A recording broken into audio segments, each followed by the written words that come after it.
what it's going to do. Starting recording. I'm waiting for the countdown. There we go. Hello, folks.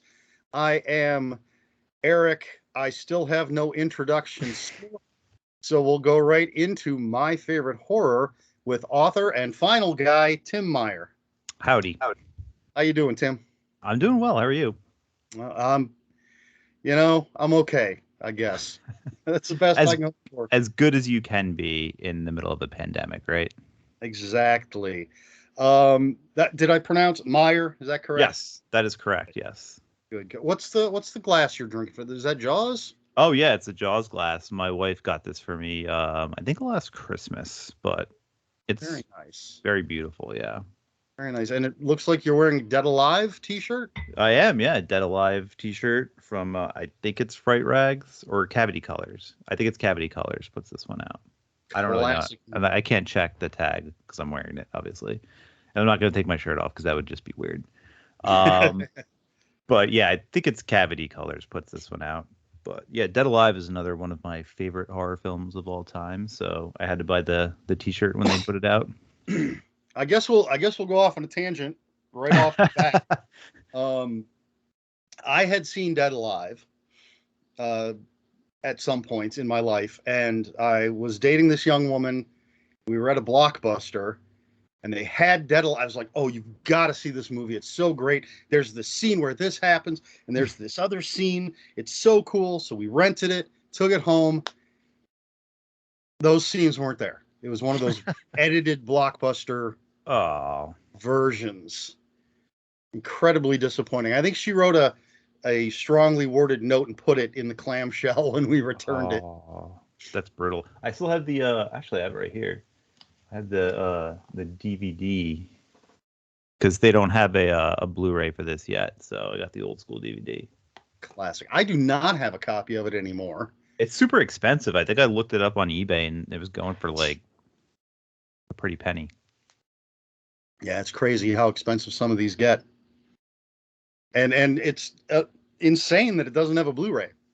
Yeah, I think it's there's a rights issue or something with it. I've heard. But yeah, I would buy a Blu-ray of it in a second because, like I said, it is one of my favorite films of all time. It was one of those films that I always used to like show to my friends who are really not into horror, and they would just like look at me and be like, "What the fuck is wrong with you? Why do you like this movie?" It's just such a great film. I would love to see a Scream Factory edition with all the bells and whistles. Oh yeah, I would also like to see them bring it back for like a theater release, like re-release in theaters, because I feel like that would be such a cool experience. Oh yeah, go to like a midnight show. Yeah, fantastic. And speaking of Blu-rays and Scream Factory and things, I left my. I don't know if you have a copy of the Funhouse to hold up. Yeah, I do. Mine across the room. Although now I rewatched it today in preparation for the show. I rewatched it today as well, and just finished watching some of the behind-the-scenes stuff, some of the special features. Oh, I didn't even get that far. I just watched. Didn't have time to watch the commentary, but I did have a little bit of time to watch special features. But before we get to that, we've already spoiled it. Although, I mean, it's going to be in the title of this video. It's not like we're hiding anything. But before we get to that, I do have a few other things I'd like to chat about. I did mention you were an author. I only have a couple handy right here. We've got Paradise Club. Nice. I always want to call it Club Paradise for some reason. And that'll be the secret. This dangerous weapon, which I have not had a chance to read yet. Yeah, you could definitely murder somebody with that book. Oh, but this is a nice, thick, heavy book. I love it. So right off the bat, I guess we have two vastly different sizes here of stories. So when you sit down to write something, let's say like Malignant Summer, do you have any idea that it's going to end up being 500 plus pages? No, that's never the goal going into writing a book for me. With that one, it was I had pitched it to Silver Shamrock before I even started writing it. I just pitched them the idea of coming of age, summer. I told them I wanted to write about this, chemical plant doing bad stuff and causing kids to get sick, and they were on board with it. But my original concept was for it to all take place in one night, and just to be like a regular 90,000 word novel. And then as I was writing it, I got about 40,000 words into it, and then realized that this isn't going to end in one night. That the story deserved to have like a full summer long story to be told. So I remember messaging Silver Shamrock and being like, Ken at Silver Shamrock, and being like, do you care if this is like a 200,000 word novel? Because I feel like it might be going in that direction. He was just like, yeah, whatever, just write it and then we'll figure it out later. So that was cool that he was on board with that, because as a publisher, I mean, publishing a book of that size is kind of risky because they're more expensive, to publish, takes longer to edit and all that stuff. So it's kind of a risky move, unless your name is Stephen King, and then it doesn't matter. You could write, a 10,000 page book and it would sell. But yeah, for indie publishers, it's really hard to do that. So it was really cool that he was on board with that. And I wrote it. The original draft, the first draft, I think was like over 200,000 words, or just slightly over. And then we were able to cut like 20,000 words out of it. So it ended up being, I think, a little over 180. So maybe even more than that, maybe closer to 190. But it definitely wasn't planned that way when I started writing it. But as sometimes as a writer, as you go along, like just things happen in the story with the characters, especially if you don't plot, like outline, as I didn't do with this book, which I occasionally do sometimes depending on the story. This I just wanted to go and just see what happened, and yeah, it just kind of spiraled out of control from there. Well, once it was announced, I'm sure you were tweeting about it. Silver Shamrock was tweeting about it. I put it on my Amazon wish list, which basically for me is just a reminder list. Yeah. I hear about something, I throw it on there, and then whenever I'm ordering things, I go, oh, I'll check my wish list, see what's come out so far. So it was on there, but it's when I was talking to Glenn Rolfe, and he mentioned you, and he said it was 800 pages. A little exaggeration, but I was like, 800 I absolutely am going to have to put that on my very next order for Amazon. I want a huge honking book. Yeah. Yeah, they're great. I used to devour King books back in the day. I still do. But like some of my favorite books are like his longer works, like, Tommyknockers is up there. I love the Dark Tower series, and the last book in that series is enormous. All of his big books I was always a fan of. And picking up those hardcovers, they're so thick and they look great on the shelf too. So I was pretty influenced. Once I got the idea that this was going to be a bigger book, I was like, yeah, I want to bring back big books. I want people to write longer books now. Well, I have not read it yet. Oh, no? Have not read it. I actually just got an old paperback copy a couple of months ago now. I've been trying to find like the oldest paperback versions of King's stuff that I can. Mm-hmm. So I just never got around to reading it. I just read The Stand for the first time last year. Nice. Somewhere around April or so. I just felt like it was the time to read The Stand. Why not? Pandemic, book about a but yeah, I flew through that. And Under the Dome, that's huge. I enjoyed that. It's another one of my favorites. Yeah. Severe, like very underrated too, because that novel is phenomenal. I actually just finished yesterday Mr. Mercedes. Okay. Which isn't huge, but it's still over 500 pages. Yeah. And I flew through that. I loved it. But then I'd already been introduced to Holly Gibney, and she is my favorite Stephen King character right now. Yeah, she's awesome. I absolutely love that character. And everybody keeps raving about the Dark Tower series, so at some point I'm gonna have to give it another try. Oh, definitely. Yeah. Yeah, I love the Dark Tower series. I've read it, I think, 3 times. I've read it twice and listened to the audiobook once. Um, and yeah, I love it. So good. I've read people who watch my channel. I have a few regular viewers. They'll have heard this before, but I've read The Gunslinger 1.5 times, and that's as far as I've got. I read it when it first came out. Yeah. Very excited for it, and I read it, and I was just like, eh. And then the author's preferred edition, or whatever the newer edition was, Yeah. came out. And I was like, maybe I'll give it another try. And I only made it about halfway through. It's the worst. It's the worst book of all 7 of them. Everyone tells me I've got to at least get to the second book. Yeah, the second book is like where it starts to pick up, and the second book is actually probably my favorite. Just like some of the things that happen in that book are just awesome. Well, I'll definitely have to try it again. I recommend it. Yeah, if you're into like, especially if you're into like fantasy horror. It's not really even horror, a lot of the stuff that happens in that book, but there's some cool stuff in there that is definitely king horror. And then probably the coolest thing about the Dark Tower series is how it like brings in a lot of his other works, and like especially if you're a big fan of Salem's Lot or It, just a lot of like some characters just pop up in the Dark Tower universe, which is really cool. And I love when authors do that, like all their works are connected. So Oh, absolutely. And it's actually something funny when I was reading Mr. Mercedes is you have things like Pet Cemetery, I believe, where a character mentions, that dog that went rabid yeah, town over or whatever, which puts it in that universe. right.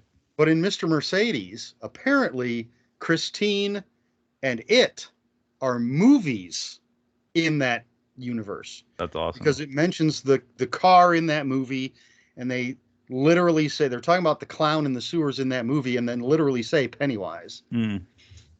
Yeah, that's funny. So I just thought that was interesting that it was the movie versions are part of the Mr. Mercedes world.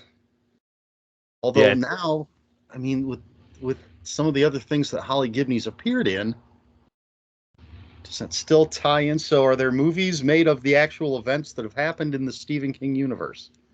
Oh, we're getting deep. Getting off the reservation now. Yeah. So anyway, well, all right, before we get off of Malignant Summer, do you have some favorite summertime? End That's of awesome. summertime, apparently. Do you have any favorite coming of age novels? Yeah, It is obviously the big one.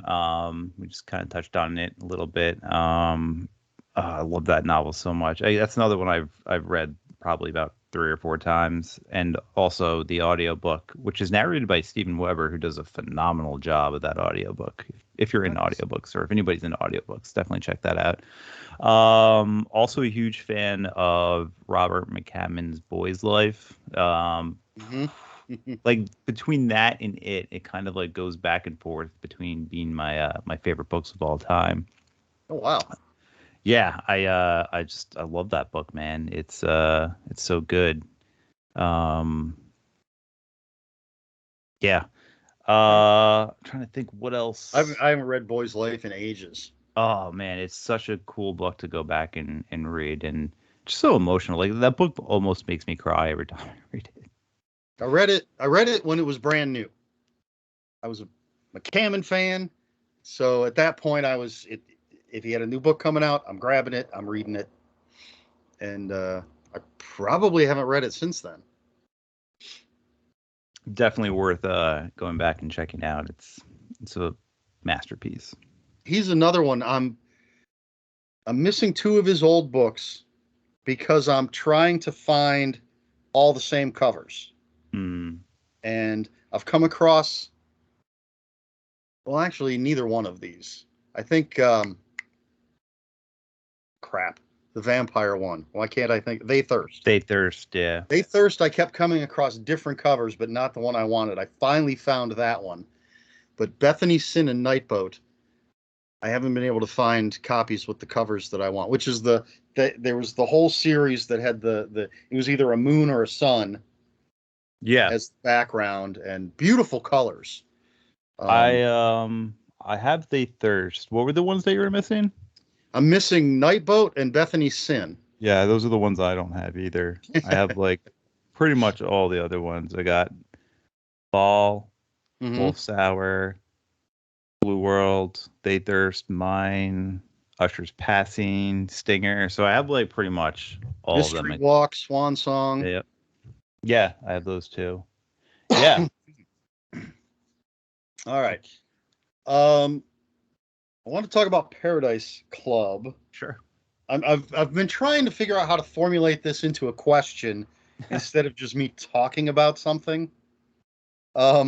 Because one of the things I hate in movies, TV shows, anything, is lack of communication or stupid miscommunication. Yeah. And one of the things that stood out to me in Paradise Club is that there was information teased, but it was in such a way that it felt completely natural. So the two main things that come to mind when the bad guys are talking, they're the bad guys. They know what's going on. They don't need to say specifically what things are. They can just say, hey, the thing that's happening at midnight or whatever. I forget what they called it. The skirmish. But but then, so for one, you didn't have an info dump that felt unnatural, where people who should already know what they're talking about are explaining what they're talking about. But then when some of the civilians are running around, and I'm afraid the woman with the eye patch, I'm afraid I don't remember her name, who knows what's going on. It felt realistic to me that when people are asking her what's happening, she's like, look, I don't have time to tell you, we need to run. Yeah. And it felt natural. It didn't feel like in those movies and TV shows where people just make up some reason for not explaining things. Yeah. So was that, see, this is me trying to formulate a question around all this. Was that intentional? Was that something you had to think about, or did it come naturally? Because you are teasing the reader. Yeah. But it felt natural. I think it was a case of me kind of already knowing almost everything that was gonna sort of happen. This book was written a little bit different than everything else I've written before. Originally, going back maybe like 6 years ago, I tried writing this story as like a serialized novel. And I was gonna put them out in like in episodes, and just do like 20,000 word episodes until I had like a full novel. But I just abandoned it. I started writing it. I think I wrote a couple chapters, and I just got bored with it and set it aside. But I'd always liked the idea of a family winning this very cool vacation in paradise, and it not being such a cool vacation in paradise. So that idea kind of lingered with me. And then I had a Patreon page that I had like going back a couple years ago, and I wanted to do a novel specifically for the Patreon page, and almost do like a choose your own adventure type thing where I can write my characters into a decision, and then choose like 3 or 4 different outcomes, and have the Patreons vote on what the outcome of the story or what the character's decision is. So I chose Paradise Club to do that with. And so what I wanted to do is come up with everything that was going to happen. So like I at least had somewhere to go, so I wasn't writing myself into corners. And so I think that helped a lot in those situations that you were talking about, where the bad guys already like they had like their own language almost, and like you the reader didn't know what was really happening, but they did because I did too. I knew exactly what they were talking about. So I think in that case, it was easy to write like that, and it kind of came natural. And I think that's good. That's one of the good things about plotting before you start writing is because you can do stuff like that. You can kind of like bait the reader along into like, oh, well, what's gonna happen? Why? What is this? Like you can raise all these questions in the reader's mind while you're writing. So I think that kind of worked to that effect. I don't remember what the second half of your question was. Eh, it doesn't matter that much. That covers what I wanted to know. I do have to say I love this cover. Thanks. Yeah. Colors. Scott Cole did that cover. He does Nice. he does a lot of Grindhouse press covers, and he's also a fantastic writer as well. So yeah, I can see. Well, my eyesight's not great. Crazy Times? Oh, Crazy Times, yeah. There. I have not read it yet. I read Triple Axe, which I really liked. Yeah, they're both good. I'm trying to avoid spoilers here. We're not going to bother doing that with the movie we talk about, but for Paradise Club, trying to avoid it a little bit. Did you have because it's almost two types of stories? Yeah. Had it been planned that way?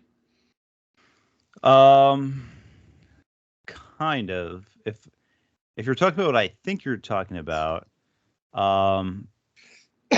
there were some things that just kind of like that I came up with on the fly. So for that specific thing, yeah, I kind of just made that up as I was going along. But yeah, I mean all the characters and like all their motivations were all kind of predetermined, and like their little backstories were all kind of predetermined. But some of the events that happened, especially later in the book. Yeah, I'm talking about what everything sort of leads to. Yeah, that kind of was like I wanted it to. It kind of wasn't. It wasn't like I knew what I wanted the whole thing to be about at the end, but I didn't. There's specifics that I won't say for spoiler reasons that I was kind of like, that'd be cool if I just did this and added it in there. So yeah, it's a little bit of both. It's a little bit of both. Well, I definitely dug it. Thanks, man. Appreciate that. All right, we're gonna get off of books for a minute. I think just one more question before we get to the main event. I think, but I often go off the rails. How did you become a final guy? Oh, it's a very long story.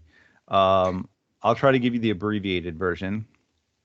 I've known Hunter and Jack for quite a bit, going back to like their Monster Men days when they were doing that in the beginning, probably like 10 years ago, when I was just kind of starting off writing. I think I only had a couple books published, and I just like was a fan of that because there really at the time there wasn't a whole lot of podcasts. I mean, there were, but not like there is now. Not like everybody has one. But yeah, I was just a huge fan of Monster Men, and I just started chatting with them. And Hunter actually did a signing like 20 minutes away from me back then. I hung out with him there for a little bit, and we just we got to become friends. And when they did Final Guys, I was one of the guys in the chat for a number of years. And then I started doing my own podcast with my wife and one of my other local friends. It was like a movie podcast, and we recorded on the same night that Final Guys recorded. So like I ended up like missing a bunch of shows for like a year and a half. But then we decided to not do that anymore.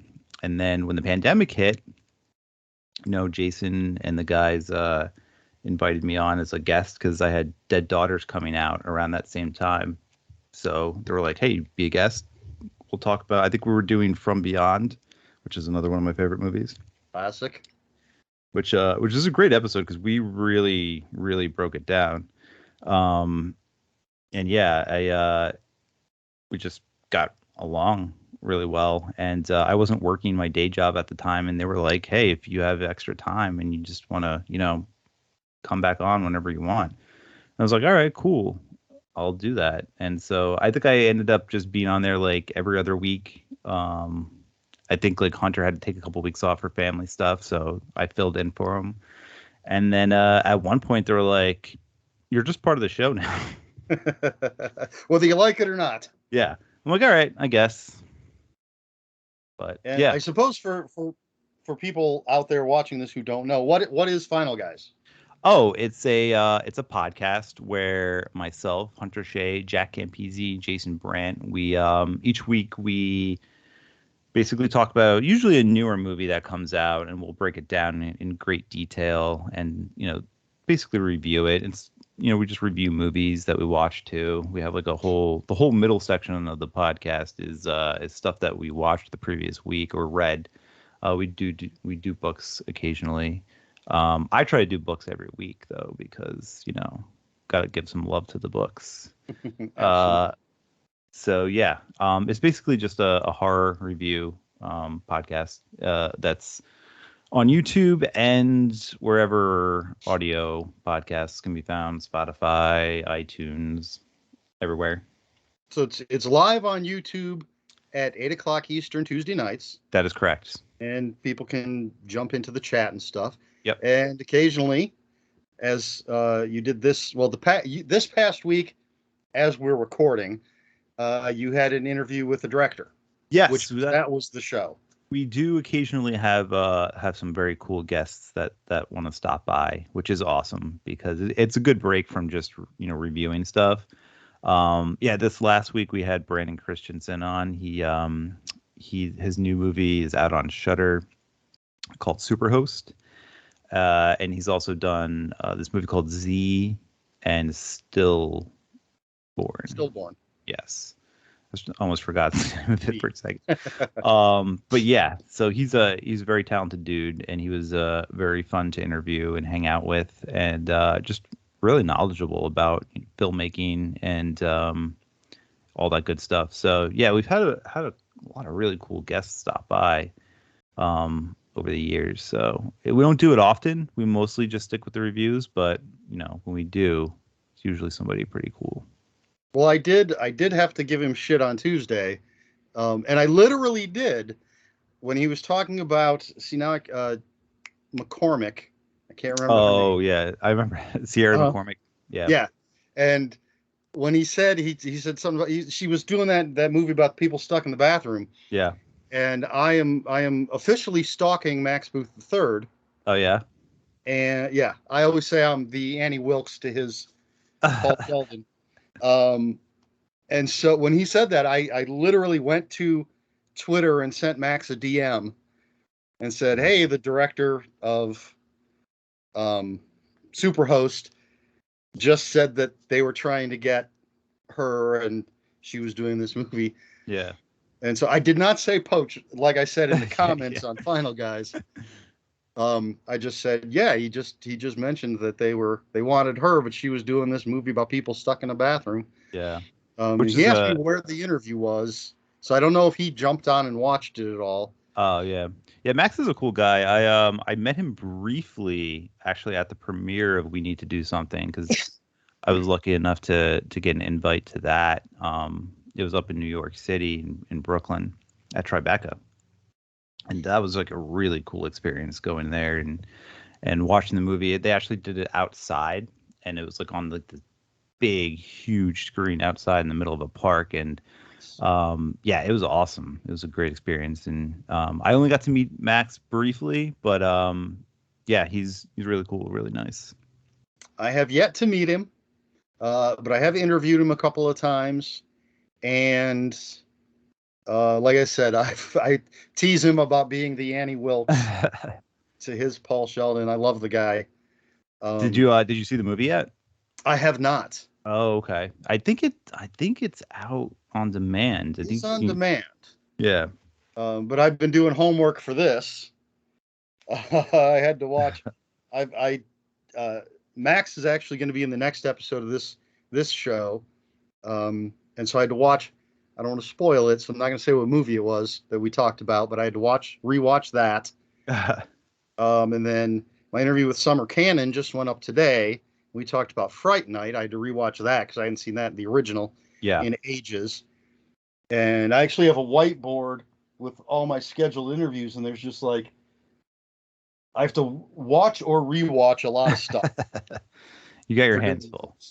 But so you'll have to take a break though and watch it because they did a really good job, and he wrote like a phenomenal script too for it. I know he wrote the novellas though. Well, I was introduced to him when he was on Brian Keene's podcast, and immediately ordered, we need to do something, and Touch the Night. Yep. From Amazon, because I didn't know any better at the time. So my copies are not signed. But since then, I always order my Perpetual Motion Machine Publishing stuff directly from them.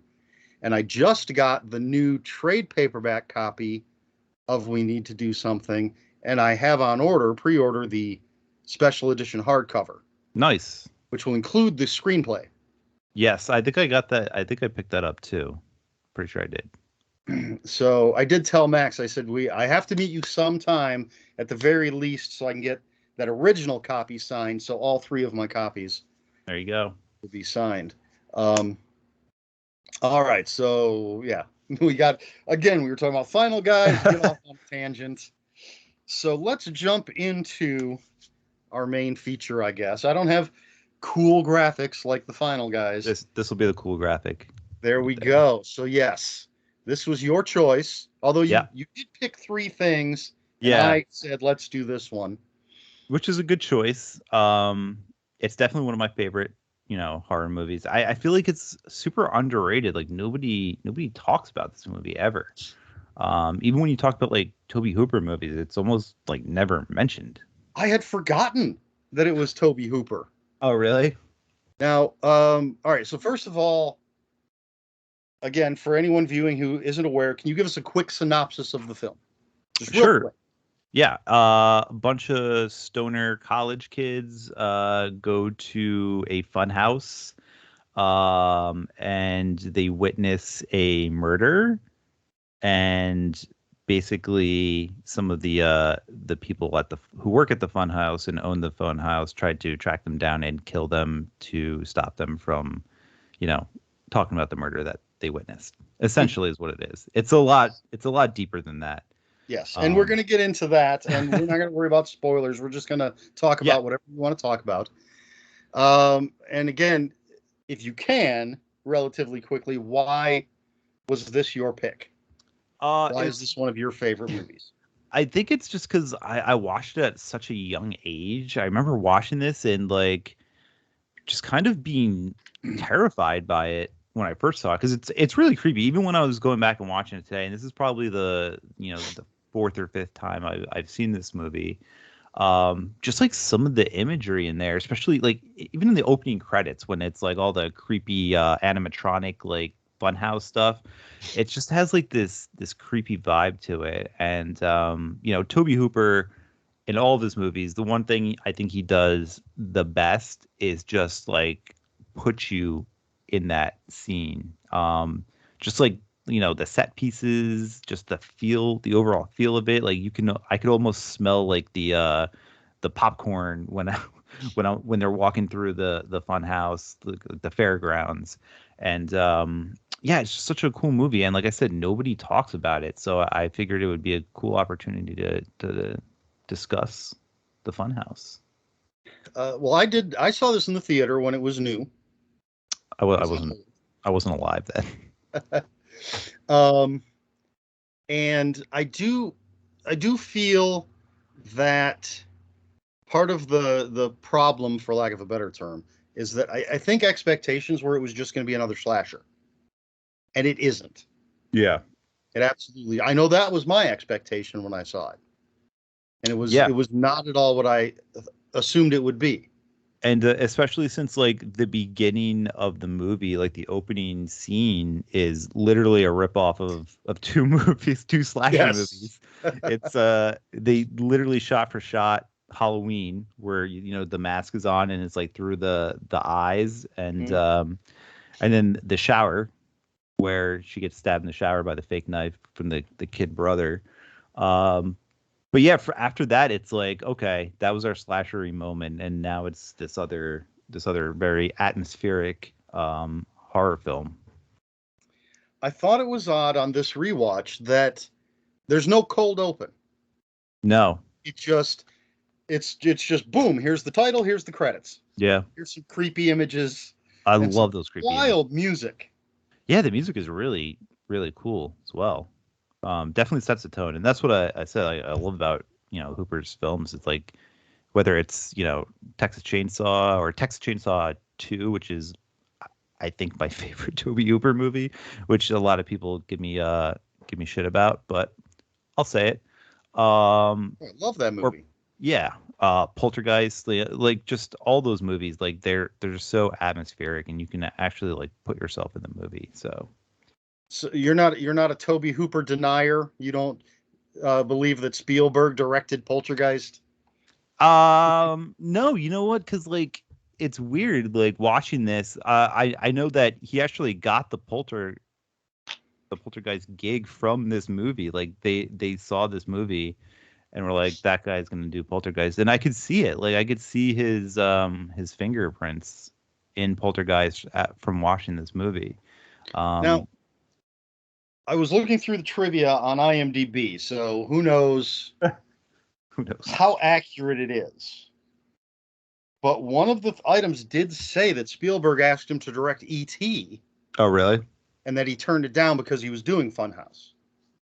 I don't know if that lines up timeline-wise. I'm just saying what was on IMDb. When was E.T. though? E.T. was like 83 though, or 82. If it's 80, I don't know.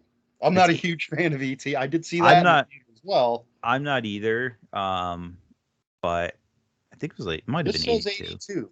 Yeah, so I guess that could line up because this came out in 81. It says Steven Spielberg asked Tobe Hooper to direct E.T. the Extraterrestrial, but he turned it down because he was busy on this movie. However, Hooper and Spielberg would work together on Poltergeist. Seems right. That is interesting. Yeah. To me. But yeah, like I said, I had completely forgotten that this was Tobe Hooper. Yeah. So that I was paying attention to the credits. Excuse me. And yeah, his name popped. I was like, oh yeah, I forgot.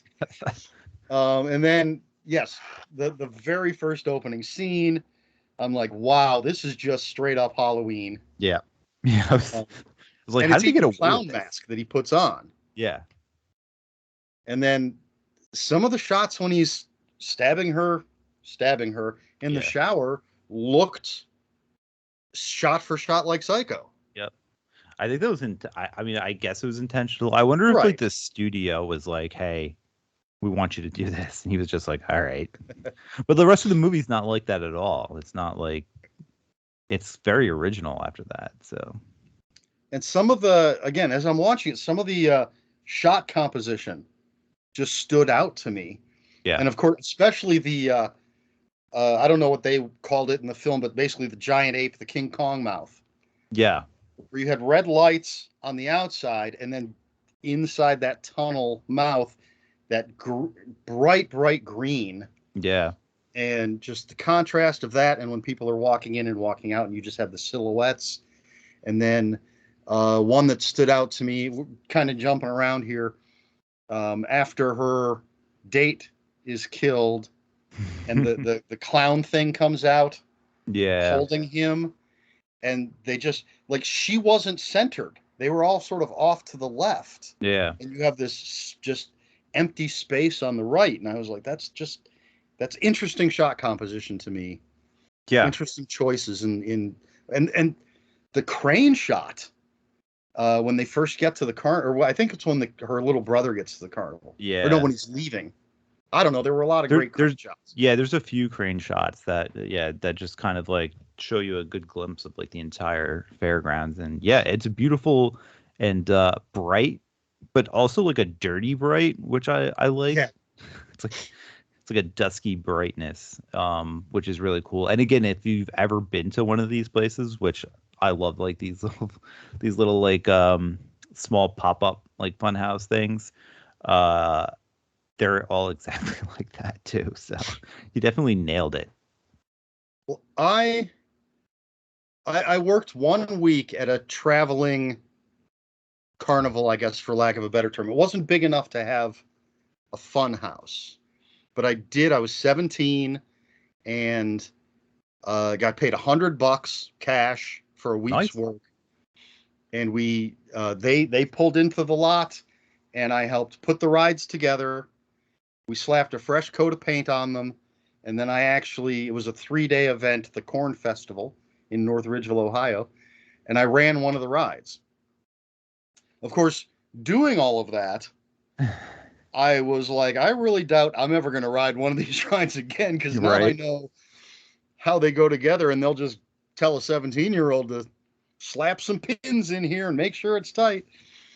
But that was an experience. Yeah, that sounds crazy. I'm sure things have changed with safety and OSHA regulations, right? Yeah, hopefully. Hopefully, probably not. I mean, there weren't any accidents the week that I worked there. So, Well, that's and good. they still do the corn. They actually just had it this year. Of course, it was canceled last year, but they had it this year. Nice. I actually used to live in North Ridgeville, and the Corn Festival was literally in my backyard, Oh, wow. or technically at the edge of my backyard ended. That's where the Corn Festival was. Oh, that's cool. But so we have this opening where we're getting a killer POV, Yeah. and very much like Halloween, and then it's little Joey. I was going to say Billy, but Joey stabbing his sister in the shower with a rubber knife, Uh-huh. and then she's going out to the carnival, and her dad says, "I don't want you going to the carnival because last year they found some bodies." Yeah. Um, and then her date, and it's apparently their first date, Mm-hmm. just pulls up and honks on the horn. So I was watching deleted scenes, and before the deleted scenes started, it said that these were added to the television version to fill in the runtime because of the things they had to cut. And so somehow, I'm not sure how they made it work, but in the deleted scenes, he goes in the house and meets her parents. Oh, really? Yeah, which was odd. He's talking to her dad, and her mom comes up and talks to him and everything, and they walk out to the car. It's like, but there was like a comments that were made about him not coming to the door, and he says something about her dad that pisses her off. I wonder if they had to change that or cut any of it out, how this works when they throw in this whole completely new thing. Yeah. So they end up going to the carnival. They do, yeah. Now, my impression of Buzz, her date, was I thought he was an asshole. Yeah, oh, for sure. Just complete asshole. Yeah. So you would agree with that assessment? Yeah, I would agree with that. Yeah, he's not, like, if I had a daughter, not someone I would want her to go out on a date with, for sure. And to me, he seemed way too old. Yeah, he did seem a lot older. And you said college kids going. My impression was that at least she was high school. I thought it was college because, like, there was a scene when they're in the car and they're all smoking, like, they're passing the joint around, and he says something like, "How many years of school do you have left?" And the kid was like, 1 year. I mean, usually. But then he asks him, "Are you going to college?" Oh, he does ask him that? I must have missed that. Then maybe they are in high school. Then that would make sense, I guess. But then it makes it seem like he's not in high school. No, because he's working I mean, not that you couldn't have a job when you're in high school. Yeah. But he's working at the gas station. Well, in the deleted scene, the dad asks him. He says, "Oh, you're working at old Mr. Ross's," I forget the name, gas station. He's a friend of mine. Is that going to be your career? And Buzz is like, I might go into the military. Oh, okay. So yeah, he was out of high school then, and she was in high school. I don't know. He just seemed too old for Amy. Yeah. Right. Creeper, for sure. Yeah. So they get to the carnival, and it took me a minute to realize that the three Barkers were all played by Yeah. Kevin Conway. Yep. Yeah, I thought the same thing. I'm like, is that the same guy? And then I had to look at the credits on IMDb, and it was. Well, we see him first at the freak show. Yep. And then I think the second one is the nudie dancers. Yep. The girls. But he's almost Different. completely different in that one. Completely different, yeah. And then the third one, I'm like, are they supposed to, like, is this supposed to be a family? Are they supposed to look like siblings? Yeah. But then when they went back to the girls, and it was more a closer shot, and I'm like, no, that's the same guy. Right. And I'm Yeah. a fan. I like Kevin Conway. Oh yeah. Yeah, I've seen him in stuff. He's actually in two very good episodes of Law and Order: Criminal Intent. Okay. Which is probably the last thing I saw him in. But I thought he did a great job in that, and I love the job he does in this. Yeah, he was on. Did I see he had like credits for MASH too? Like, was he on MASH?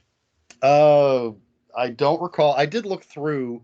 He's in a ton of stuff. Yeah, he's in a lot of stuff. I thought I saw. Could be. I mean, his credits go way back. Yeah. He did say there's an interview with him on the disc. He did say this was his first horror movie. Oh yeah. And he did say that he told Toby he wanted to play all three Barkers. That's awesome. Excuse me. But he's great. And actually the actor that plays Amy, Elizabeth Barrage, I was looking at her thing. She's married to, I think his name's Kevin Corrigan, who's like a huge actor.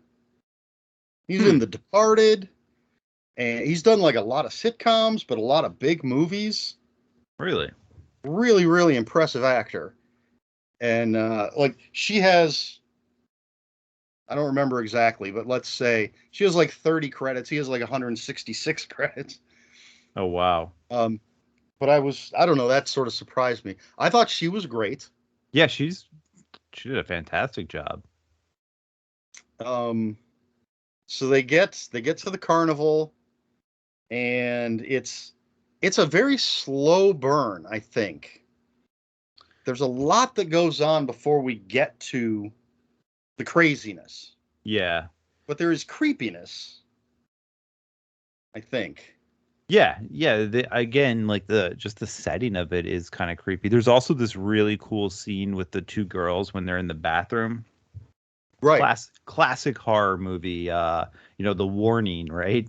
Yes. So like they're in the bathroom and they're talking about the girl's date and how the one her friend is like, oh, he's so great, and I think she talks about her possibly losing her virginity to him, and like just like conversation, and then this old like witch lady comes in and like starts talking about how like God is always watching them, and I found that lady to be like super creepy. Even when I was a kid, I was like, man, this lady's nuts. And she kind of ends up being like, basically warning them that like, watch out because somebody's always watching you, type of thing.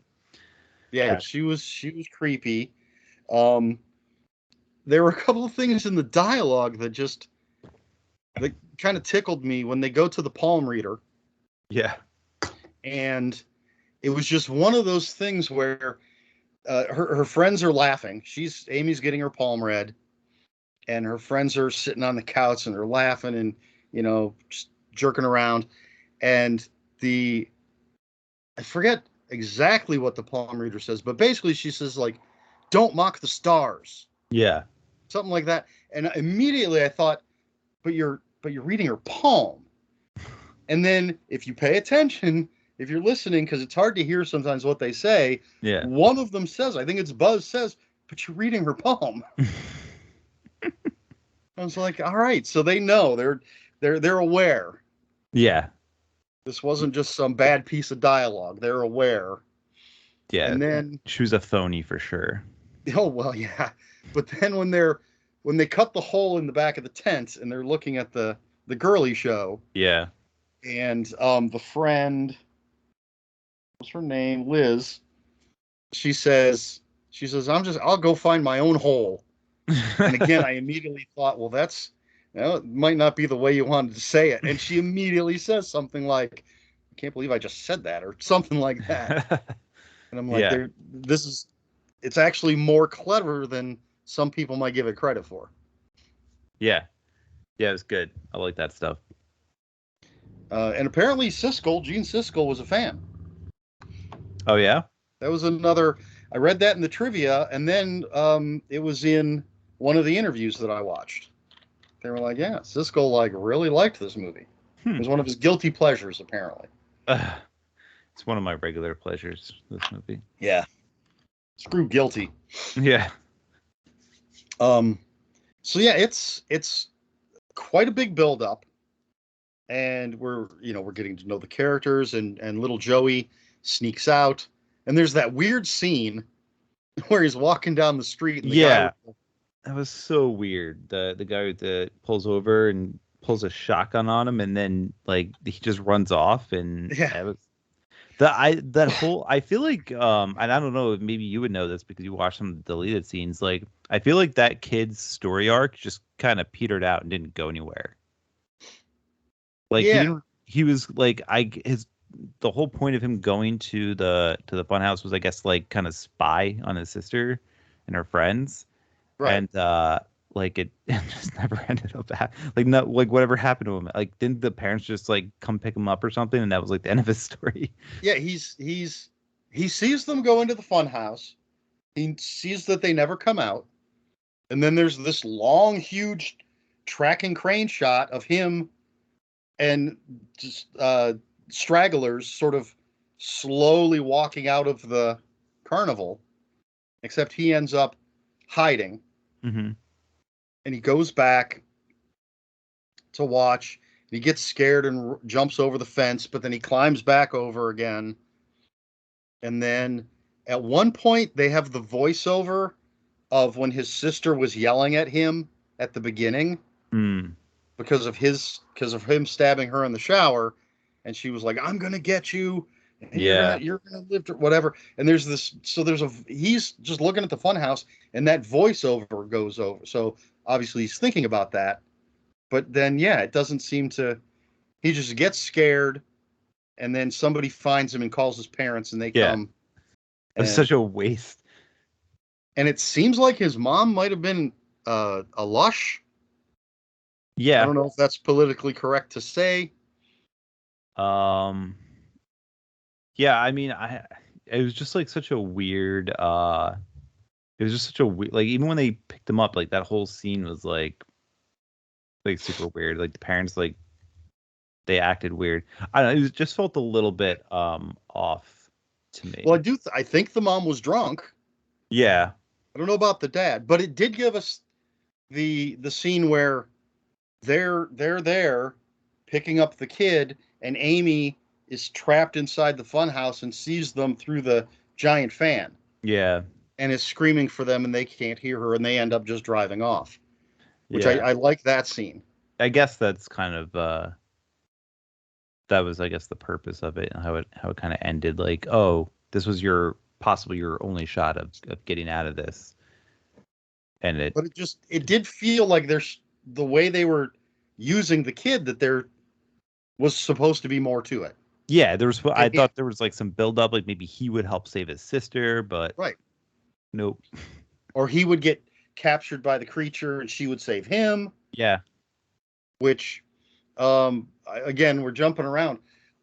I thought, my memory was that we didn't have the removal of the Frankenstein mask until the very end. Oh no, that's one of the cool things about this movie. It's when at the end of the first act. So basically this very tall individual with a Frankenstein mask on, who's working the carnival, after the carnival's over, invites the palm reader up to his little loft for some sexy time, which he's paying her for $100. $100. But he how how do I want to say this? He completes his journey a little too quickly. The game ends. The game's called early. Yeah. So, but the palm reader doesn't care. She has her money and she's not giving him a refund. It's not her fault. So that kind of spins him into like a little bit of a rage and kills her by slamming her into some electrical equipment. And yeah, and then the dad comes in, right? Right. And then he's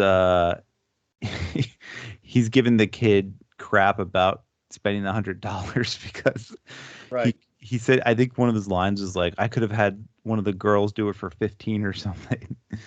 But yeah, so then like then the kids are hiding up watching this whole thing. So like, right. they're watching they watch the murder happen. And then a Buzz, right, drops the lighter. No, it's Richie. Richie drops the lighter. And so it lands and the dad sees it and then looks up and sees them. And then, you know, that's when everything, all hell breaks loose. So, yeah. And at that point, the dad riles up the son, and his Frankenstein mask falls off and you see like his face and it's deformed. And, it's got like this long white hair or gray hair, like silvery hair with very spider webby, very thin. Yeah. And red eyes. Mm-hmm.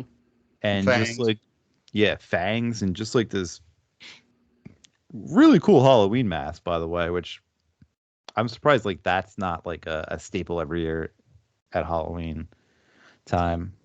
I forgot how much drool there was. A lot of drool, yeah. And like thick, viscous. Yes.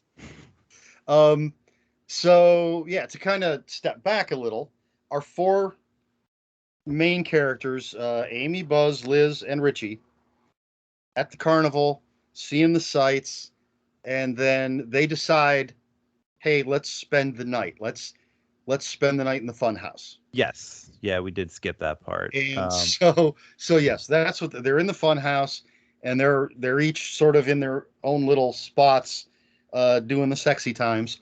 Yeah. And they hear something, and so they go and they're peeking. A light comes up through the floor. They're peeking through, and then that's where we have the scene with the Frankenstein mask guy and the palm reader. So they see the murder. They're trying to get out, and so we know Richie has well, they've been smoking pot all night, but we know he has the lighter. He's using it to light their way, because the lights have gone off because when he slammed the palm reader into the electrical box. Mm-hmm. And then they go by the room where the palm reader's dead body is, and there's a door. They think they can get out, but they hear people out there, so they're waiting for them to clear out. And Richie says, I want to go make sure she's dead.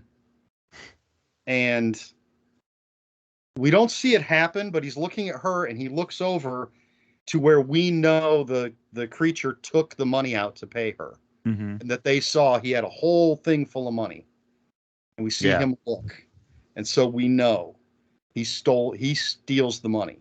Correct, yeah. So they're locked in, they can't get out. And then they hear a commotion again, they're looking through the floor again. That's when we have the scene where the carnival barker and the Frankenstein mask are going through all this. And Richie leans forward a little too far, and his lighter falls out of his pocket through a crack in the floor. And that's when they're discovered. But yeah, that's when the mask comes off. And I was like, holy crap. I thought that was like, my memory was that was the big reveal at the end. Yeah, no. But that's what, halfway through the movie? Yeah, I think it's like the end of the first act, essentially. But yeah, it's I like that, because at that point you realize that, like, oh, wow. And he had Frankenstein gloves on too. Yeah. Those come off, and we see he's got pale white with black veins and claws. And I do like the fact that even with the Frankenstein mask on, there was always a little bit of drool. Yeah. Always a little bit. But once that's off, it's thick. Like you Yeah. said, it's really, really thick. So yeah, so now the Carnival Barker, who is apparently the father Mm-hmm. of the creature, they're after these four heroes, for lack of a better term. Yeah. Our four main characters, and they're still they're trapped in the Funhouse. I did think, like, so Richie's the first one to go, and they're Yeah. standing around talking, and then a noose just comes down and grabs him. Grabs him, yeah. And pulls him up. And I thought, this is actually very clever, because what are you going to do? You can't, like, grab him and try and pull him down, because all you're going to do is make it worse. Right. You're kind of, what would you do in that situation? What do you do? Run. Not like they have they're trick shooters and they're going to shoot the rope so he falls down. Yeah. But that's not the end for poor Richie. No, I love that scene too, like that follows where, like, he's inside the car and it's just driving through the funhouse. So cool. And they mistakenly think it's a bad guy. Yeah. Poor Buzz puts an executioner's axe in his head. So do you think Richie was dead before the axe? Yeah, I think so. I would like to think so, yeah. But who knows? Yeah. Then they're kind of getting picked off one by one. Yep. And it cuts between them and little Joey wandering around and what's going on there. Trying to think of any other spectacular. I like the fight between Buzz and the Barker. Yep, that was cool. And the fact that they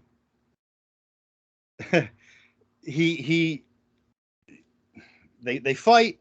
Buzz gets the upper hand and he impales the Barker on a sword. Yep. And so he gets the Barker's gun, because Barker had a gun, and he says he must have the keys, and starts going through his pockets. Barker isn't dead, grabs him and starts pulling him onto the sword. Yeah. I really, really like that. Yeah, that's an awesome scene.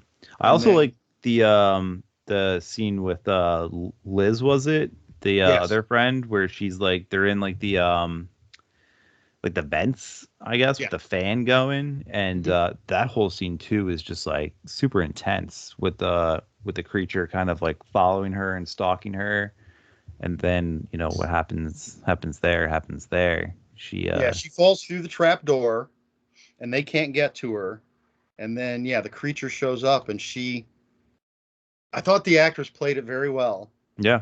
The whole trying to be seductive, I suppose, while being terrified. Yeah. Because she tells him, I can be nice to you, or however she puts it. Yeah. I know you like girls. I can be nice to you. And there's a lot of drool in that scene. Lots of drool, yeah. And that is a very vicious scene. Yeah. Which is crazy, because like the movie's really not that violent. At least like bloody wise, like there's not a whole lot of gore. Right. So. Yeah, you don't see. I don't think you see like intestines spilling out, or things chopped in half or chopped off or anything. You do get a little. There is sort of almost the final girl run where Amy does find Liz's body. And you see she's a little shredded. Yeah. But that's not super gory. No. Yeah, which I was surprised, like, watching it this time, because it feels like it should be a gory movie, right? Yeah, but it's, again, that's might be why it's underrated, is it's not actually that kind of movie. Yeah, true. And then, so Amy, last one alive. Yep. The final girl.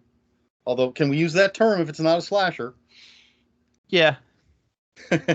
All all of the your classic elements of a slasher are still kind of there, though. Like the formula it follows like a slasher pretty closely. So, well, we're actually going to get into something that'll tie into that in moments, whenever we get to it. But so she has the final confrontation with the creature and survives. Yep.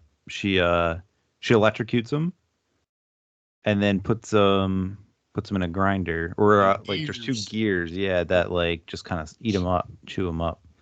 Yeah. Which again, not that violent. Yeah. And I don't think there's any blood. No. Like normally you'd see intestines running around the gears and blood geysering out, but there's really nothing. Nope. And then it's kind of I was going to say an abrupt ending, but I'm not sure. She wanders out. You see the carnies tearing the midway down. Yeah. And then it ends on the shot, which, again, according to the trivia, is supposed to be, it ain't over till the fat lady sings. It ends on the laughing animatronic fat woman that's at the top of the funhouse. Yeah. Yep. So I couldn't remember if there was a tearful reunion, if she made it back to her parents and her brother, but nope, sort of ends with her. Just ends. Yeah, it's almost like open-ended. So, all right, anything else you want to mention about the movie? Favorite scenes, anything before I kind of move on to a little other interesting trivia about this? No, I mean, I think I hit all the favorite points. Yeah, I mean, I love the creature mask design. It always terrified me when I was younger. And I don't know, I just really enjoy a lot of the just like the atmosphere of this movie is just so cool. I love it. It is, yeah. And like I said, it's been ages since I've seen it, and it was really nice to go back and revisit. So what I wanted to bring up is the whole Dean Koontz connection. Oh yeah. Yep. So for anyone out there who doesn't know, Dean Koontz wrote the novelization of the Funhouse under his pen name Owen West, originally. Mm-hmm. And apparently added a ton of stuff. I was looking at it on Amazon, and in the description, it talks about how 26 years ago at prom, this girl goes all the way and gets pregnant and has a deformed baby and kills it. But now the carnival's coming back to town, and like the description itself sounds nothing like the movie, the description of the book. And then you can read the first couple chapters, and I just read the first few sentences, and it starts, way back in the day, apparently, with this girl at the dance, and her boyfriend wants to have sex, and so, but what I find interesting, and I don't know, I have thoughts on why this is, but I looked up a bunch of images of the covers over the years for the book. So the original Owen West, Owen Wilson, the original Funhouse by Owen West does say on the cover, based on a screenplay by Larry Block. Lawrence Block. But all of the other covers, and there's a whole bunch of different covers with Dean Koontz's name on it. Yeah. I guess once he was outed or whatever, that nowhere on those covers does it say it's based on anything or novelization of any kind. Only on the inside. I'm looking at it now. And I think because of that, like a lot of people that I've heard talking about it, believe that the movie is based on a Dean Koontz book. Really? Yeah. Which is also, it's in the trivia. And apparently the book came out first.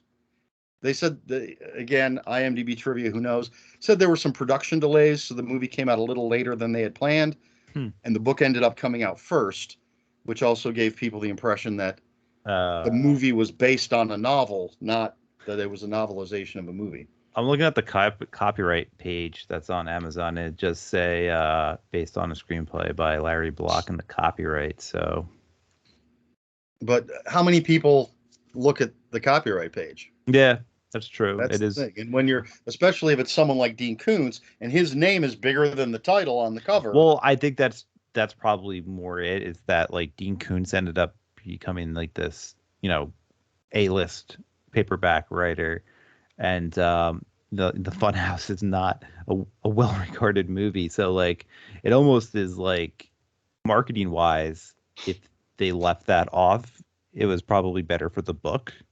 So that's probably why they left it off. I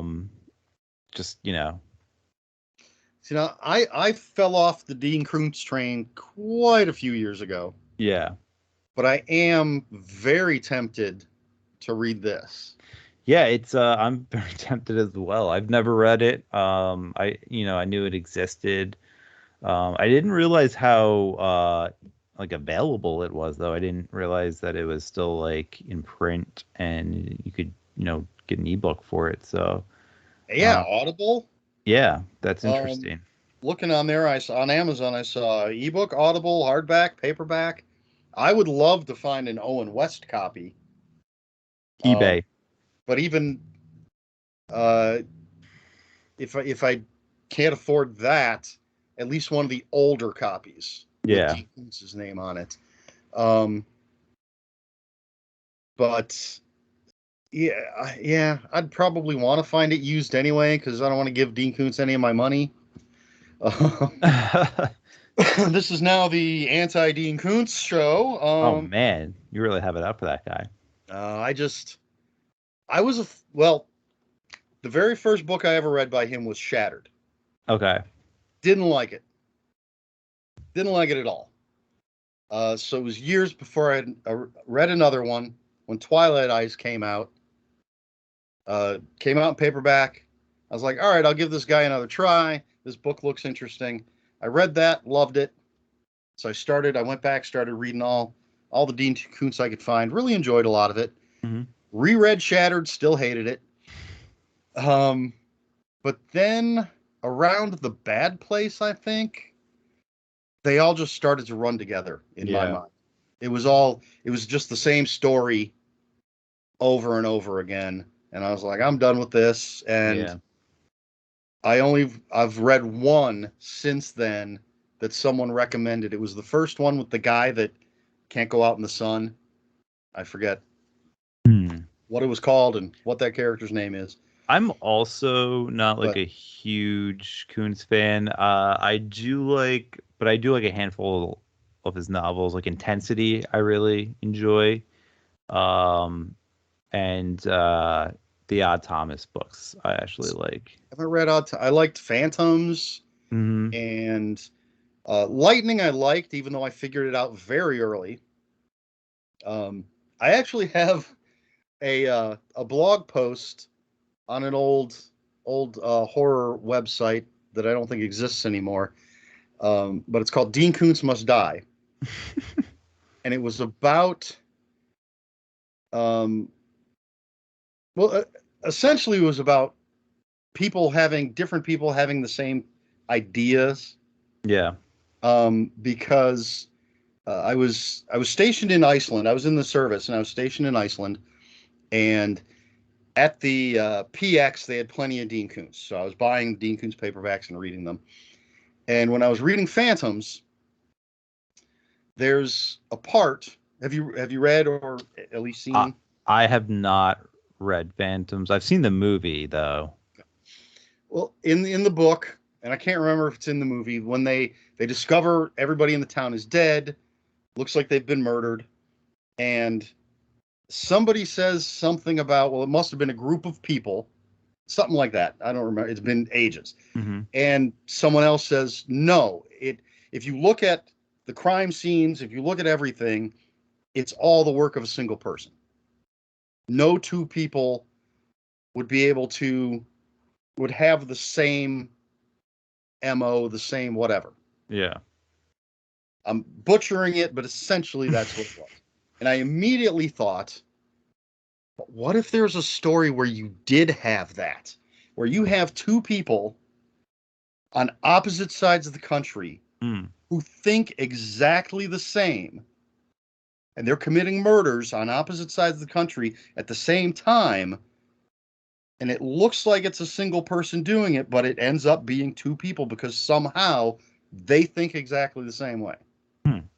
The very next book by D. Koontz that I read was Whispers, which is essentially that. Yeah. And so I was like, Dean Koontz is stealing my ideas. He's inside your head. So in the blog, my theory was that I wrote this book. Dean Koontz read it in the future, time traveled backwards. Oh my God. And had it published as his own. That's funny. And therefore Dean Koontz must die. But of course, this all went into just, again, people, different creators, different writers, sort of hitting on the same ideas. Yeah. At the same time, at the time I was writing the blog, Brian Keene was talking about, he had I'm not going to be able to read it from here anyway, but his The Damned Highway had come out, which is his sort of Hunter S. Thompson Cthulhu mythos kind of thing. Yep. And someone apparently said, I've been creating this online cartoon that's Hunter S. Thompson and Cthulhu. Did you steal my idea? Oh, geez. And Brian Keene is like, no, these things are just sort of in the zeitgeist. People think of things. And so I incorporated that. But so that's my long Dean Koontz ramble. But yeah, that's funny. But I was a fan for a while.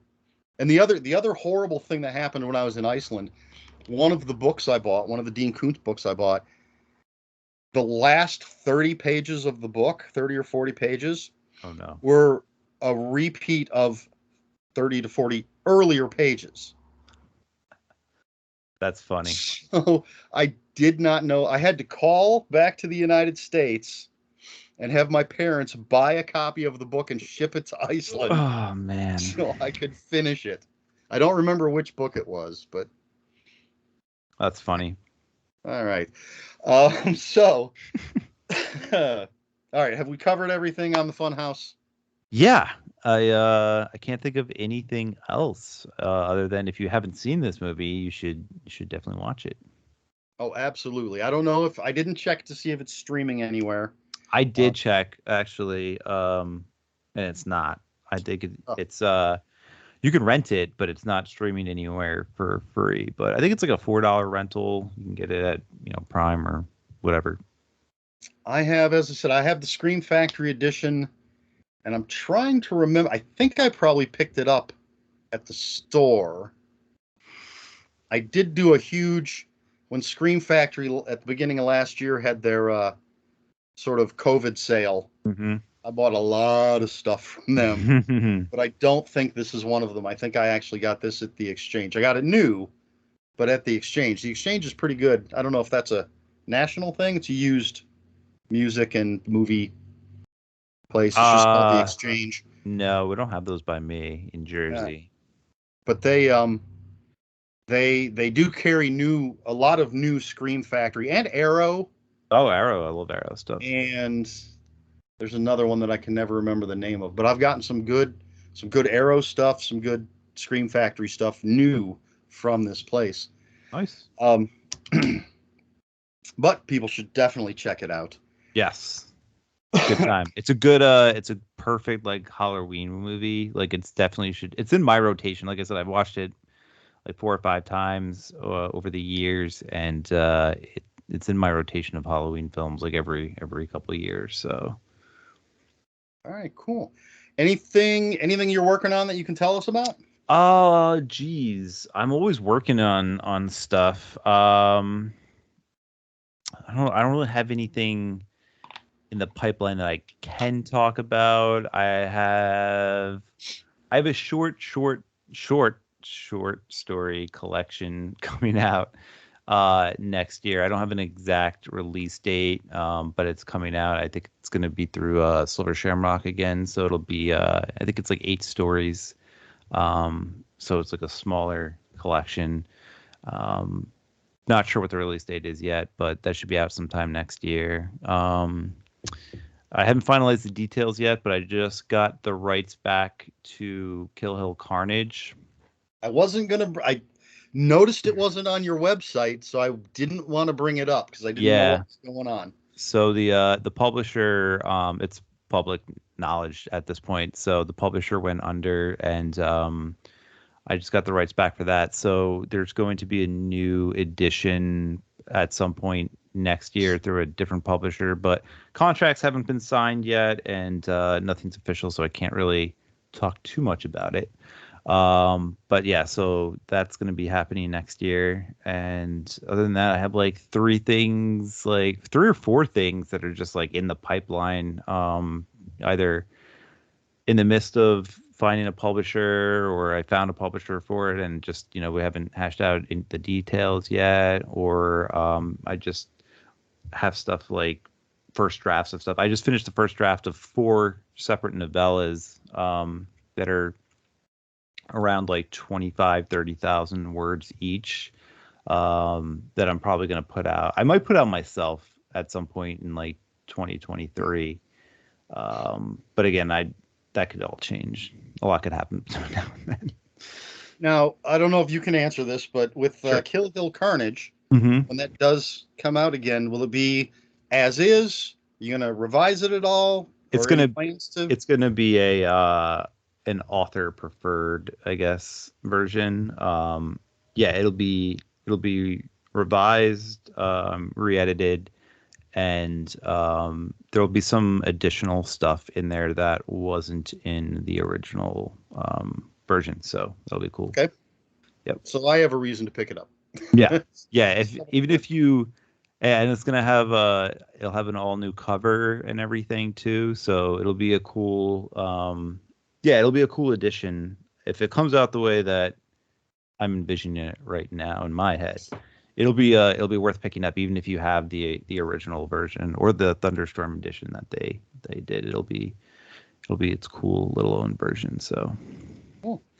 Now, if there's anybody out there who's crazy enough not to have read any of your stuff, what would you suggest is a good starting point? It's a good question. I always recommend the Switch House as a good starting point. It's probably my favorite thing that I've written, or at least one of my favorite things that I've written, besides Malignant Summer. But if you want to just get a good sample of my writing, it's a short novella, and there's some short stories at the end of it too. So it's kind of like a little collection. And it's just a good sample of my writing and a good sample of like the weird stuff that I write.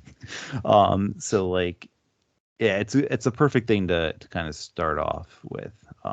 Because if you like that, I think you'll like most of my other stuff. All right, cool. And where can people find you online if you want to be found? Yeah, I'm kind of everywhere on all the social media platforms. Mostly post on Twitter and Instagram, not really on Facebook much these days. I have a author page there, but I don't think I've updated it in like 2 years. So, yeah, mostly Twitter, Instagram. I'm sure if you punch in Tim Meyer, I'll probably be one of the top ones that come up. Also on TikTok, if you're into TikTok. But I really need to get on there. I see the TikToks that people are posting on Twitter, but I'm not actually I'm not on the platform. Yeah, I'm on there. I don't really I started off like the first week I got it, I posted like 5 TikToks. I'm like, oh, this is pretty cool. And then I haven't picked up the program since. So yeah, I'm on there too as well. And my website is timmeyerwrites.com, where you can also look at stuff that I haven't updated in like 2 years. But I do have a store on there where you can buy signed books through me directly. Okay. So ask if that was still active. that is active, yes, and that is monitored. So if you buy books, you will get them. But yeah, other than that, that's where I am. And Final Guys, YouTube. And Tuesday Final night. Guys, yeah, of course. How could I All forget? Excuse me. All right. Well, I'm going to close this out. If you could stick around for a minute after I stop recording. There you have it, folks. Thank you very much to Tim Meyer for being here and talking about the Funhouse. Thanks for having me. And I'll have the link for your website and probably your Twitter in the description below. And to you folks out there, if you have any comments or questions, please put them in the comments below. Please like, share, and subscribe. And that's all I've got for you folks. So until next time, read more books.